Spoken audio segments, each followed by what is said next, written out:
10 videos later, you would think that Mendel would be done with his research. A lifetime of 7 years worth of research. He figured out all of these different things about the monohybrid crosses, which is the things we've been doing so far. Monohybrid crosses because it's a cross between between one character. So you're only looking at one thing at a time.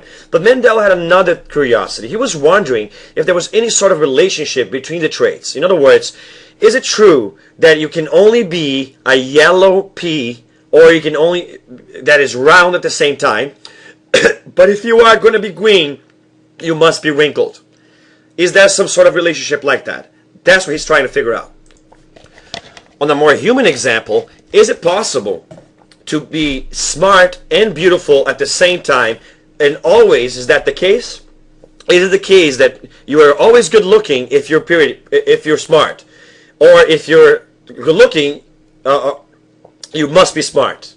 Is that necessarily true? Do traits travel together like that? Or does one thing have nothing to do with the other? That is the question that Mendel has, and he wants us to try to answer it. Now, just like I did with the other crosses, I'm going to give you the answer first, so that as you go through it, you can look for how he found that answer. He actually found out that yes, it is completely independent from each other. There is nothing to do with each other. One trait travels the one way. You are smart because you're smart. It has nothing to do with the fact you're good looking. You know, so being like this is a very lucky situation, because you're not going to be good looking and smart all the time. So not everybody is this lucky. You know what I'm saying? I'm just kidding. Clearly I'm not good looking or together. But the other that he's trying to figure this out is by doing the same kind of thing he did with the other crosses, but trying to do it with looking at two traits at once. So he gets his data and sees if there's any relationship between looking at two traits at once. Now, he didn't have to do this experiment from scratch, because he already had the data collected, and he wrote everything down for every single flower. So he just he went back to his data and did analysis on his data to figure out if there was some sort of pattern. So look what he actually finds out. He finds out there is no relationship. Now, he was actually wrong about that. We have 23 chromosome pairs. Now, the reason why there is independent assortment is because of meiosis. And we're going to talk about that in a second. But meiosis also proves that some genes are going to be in the same chromosome, so they are going to travel together. So he wasn't exactly right, and we'll talk about that later. But let's pretend that you are Mendel and you look at your data, and for the most part, he was right. There's exceptions to this rule, but for the most part, he was right. So how did he do this?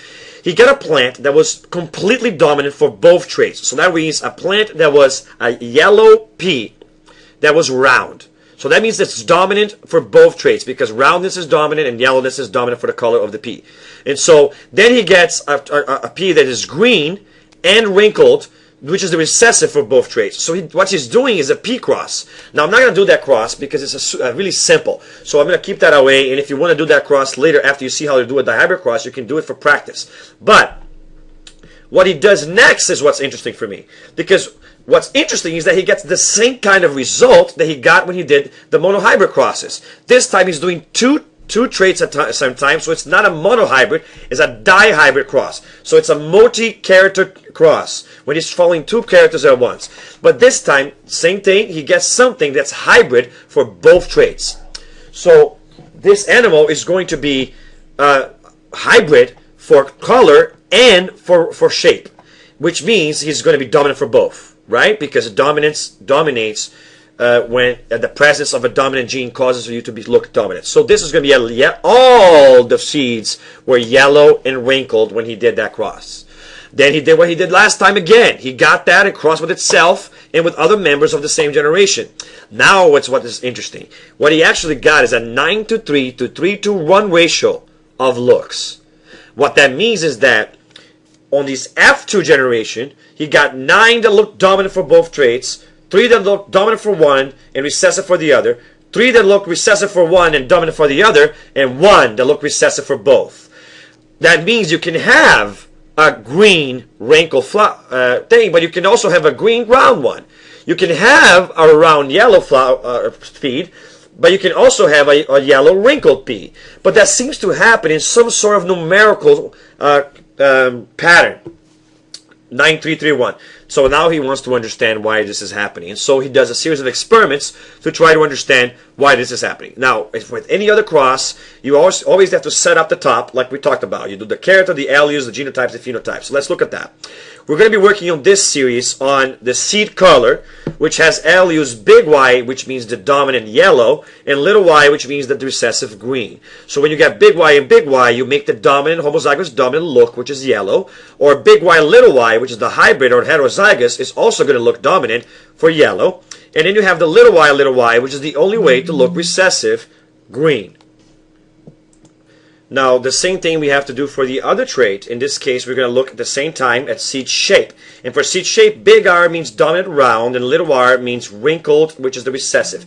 Now, I would like to point out that obviously round was discovered first, because if round was discovered second, W would be the letter that we use for the trait. Remember, capital means dominance, but the letter that's chosen means whatever was discovered first. And so that's how we know that round was discovered first. In this case, the dominant was discovered first. But it is possible for you to have a letter that does not necessarily match what's the dominant. So you could have big W to mean round if wrinkled had been discovered first. So make sure you know that. Now, anyways, that big R is going to mean the dominant round. Big R little y is also going to be the dominant round. And little y will be the recessive wrinkled. Now, keep this in mind as we're going to go through the traits, through the cross. Now, what the cross we're going to be doing is that F1 cross, the cross between those two hybrids. In that cross, basically what he does is he gets something that is a big R little y versus big R little y. That's what we're talking about there, that middle cross there, between two things that look the same, a self-pollination of the F1 generation. So, obviously, he's going to be looked dominant for both traits. Like we see in the picture, there's going to be round and yellow versus round and yellow. So, now what can you make? Now, think about this. What kind of gametes can you make? There's two traits. So each gamete is you have to look at both traits. So you're going to make 2 letters per gamete. It's not like the other one. Remember, everything is doubled here. It's a dihybrid cross. So for one gamete, this big R can combine with the big Y. For the other gamete, the big R can combine with little y. And this is random, the way it combines. Remember, independent of assortment and separation of homologs doing anaphase 1. We're going to talk about more about that later. But that means, I'm sorry about that. My dogs felt like they had to contribute to the video. And so, but anyways, you're going to get, what that means is that you can get a random distribution of them. So you can get the big R with the big Y or the big R with the little y. Likewise, you can get the little y with the big Y or the little r with the little y. So let's see what I'm talking about here. Basically, if you combine the big R with the big Y, you make this gamete. But you can also make this by combining big R with Y. Also make little r with the big Y and the little r with the little y. So there's 4 types of gametes you can make from that. Just like math when you do distribution, right? So that's how you do that. And remember to always do this step when you do a dihybrid cross. Otherwise you screw up the way you set up the Punnett square and it doesn't really work well. So if you're actually going to do a dihybrid Punnett square, even though I'm going to teach you later a way not to do it, you should always set up the possible gametes ahead of time. In other words, you set it up wrong. But the second thing is going to be the same thing because it's the same organism. So you're going to basically have the same exact gametes on the other side. So that's what you got. So I hope you understand why it's like that. Because remember, it's 2 traits you're following. So instead of just doing one gamete, you're going to be, it's still one gamete, but it has 2 traits you're following in each one of them. So let's look at the actual cross. We're going to be crossing 2 hybrids for both traits, which look dominant for both traits. And they're going to have those possible gametes that we talked about. Since they're the same, they're going to have the same possible gametes. Now, just like the other Punnett square, you're going to put one gamete on next to each box. Now, notice that we have 4 rows and 4 columns. Before, when we only had 2 types of gametes, we had, like for big A and then little a, it was only, when you separate that, you can only make 2 types of gametes. One with a big A, one with a little a. And so, because you're only looking at one trait, you can only make 2 types of gametes in that sense. You're going to make a 2x2 Punnett square. But since in this case, you have 4 different kinds of gametes, you need 4 rows and 4 columns on your Punnett square, and that's where it gets complicated.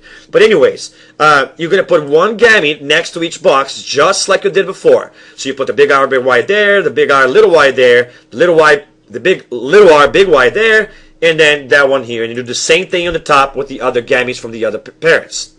Now, you do the same thing you would do for the other Punnett square. You combine the letters which you see here. So, for example, on the first box, you would have to put a big R, another big R, another big Y, and another big Y. And you always put the characters together. All the R's together, all the Y's together. So, just to accelerate the video a little bit, I'm going to do a bunch all at once. So you see, boom, you have all of them there.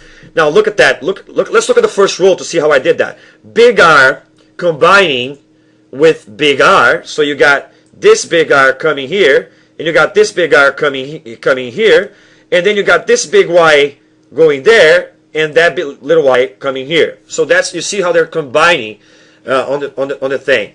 And the same kind of thing will happen on the next one, where the big R will combine here, right? And you're also going to get the big Y is going to combine here. And then you're going to have a little R combining there and a big Y combining there, and then you get that thing. So you basically do the same thing you would do for the other one, except you're doing for two traits at once and setting this up like that. Okay? Now, why do I put all of these specific 9 things at once? Because look at the pattern here. Look at the first letter of the thing. The first set. All of the first ones are dominant. Dominant, dominant. Now, this is a hybrid, but it's also going to look dominant. So these are all going to look round because it's the dominant look. You see? What about the second trait? It's all yellow. So that means all of these things are dominant for both traits. And so all of these will be round and yellow. And that's why you get 9 of them, like I said on the previous slide. Now, what about this box here? You're going to get a big R with a little y, right? And so these 3 boxes, what's happening here? You get a big R, so that's a dominant for the first trait, dominant for the first trait, dominant for the first trait. But the second traits are all recessive, which means it's going to be round and green. What about the next 3 boxes over here? The next 3 boxes will be little r with big Y. So you're going to get something that's recessive. These are all recessive for the first trait, but dominant for the second trait. So you're going to get what? Something that is wrinkled, but yellow. And then only the last one.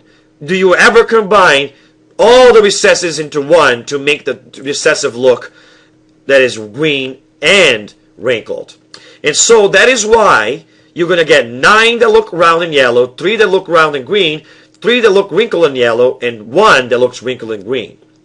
And basically what you see here is a 9:3 to 3:1 phenotypic ratio. And this will always happen anytime you see a dihybrid, which is hybrid for both traits, crossing with another hybrid just like it. You're always going to get a 9:3 to 3:1 ratio. What that means is that it's always going to be something that's dominant for both traits 9 times out of 16. So 9 out of the 16 boxes were dominant for both traits. Then you're going to get something that was dominant for the first trait, but recessive for the second trait, 3 out of the 16 boxes. And then you're going to get something that was recessive for the first trait, but dominant for the second trait, or 3 out of 16 boxes, and then 1 that was recessive for both traits, or 1 out of 16 boxes. In other words, 9 will be dominant for both traits, 6 out of the 16 will be dominant for one but recessive for the other, 3 each way around, and 1 will be recessive for both traits. And since this is what happens, because there is something that's called independent assortment. The traits don't really talk to each other. And I talked about it, you see why that's the case. It's not any other thing other than that, because you see that it's completely possible to get the traits with different combinations. You don't necessarily must be green if you're wrinkled, or must be yellow even though there seems to be a predilection for the dominants to be together than the other way around. Alright, so this is a dihybrid cross, and on the next video we're going to practice 2 more dihybrid crosses so that you can get a picture of how to do this, and they will be simpler than this one. And this is the one you have to be able to recognize out of the top of your head. 9331, that means 2 hybrids for 2 traits matter with each other. Alright, see you on the next video.